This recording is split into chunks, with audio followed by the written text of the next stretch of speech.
Hey guys, Paul Kolomeyer here, and today we're going to be talking about why I think that Tesla stock is going to be hitting $1,500 by the end of July or the start of August. Remember, I'm not a financial advisor and this is based purely off of what I think. You shouldn't follow this unless you also think this analysis is true, but again, I'm not a financial advisor.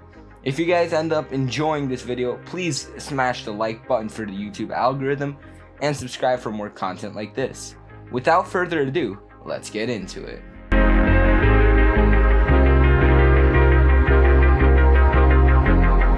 So the last week, Tesla's been on an absolute moon mission, especially since they announced that they produced 91,000 cars in Q2.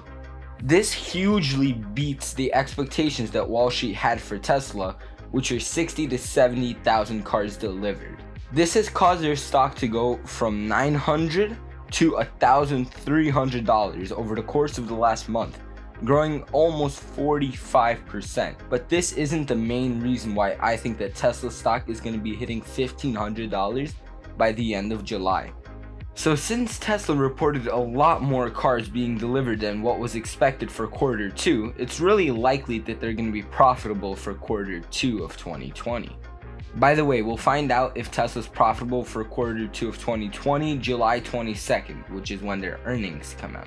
But the reason that it's important to see whether they'll be profitable quarter 2 or not is that if they are profitable, then they're much more likely to be included in the S&P 500. This really is my main reason that I believe that Tesla is going to be hitting $1,500 by the end of July, which is that if they announce that they're profitable for quarter 2 of 2020 and they announce news that they'll be joining the S&P 500, their stock's going to go to the moon. Not just to $1,500, but probably even past that. But the reason that S&P 500 inclusion would be so bullish for Tesla is that it would show many investors that Tesla's not just some fad company, a one-hit wonder, but that Tesla is a reliable, large company that's here to stay and to take over the automotive industry. Also, further evidence for Tesla being profitable for quarter 2 is the shorts that Elon released, which he wouldn't have released the shorts if he would have known that Tesla lost money in quarter 2.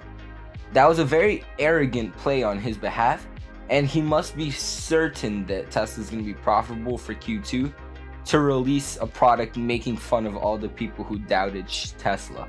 Anyway, that's all for today's video, even though it's a little on the shorter side.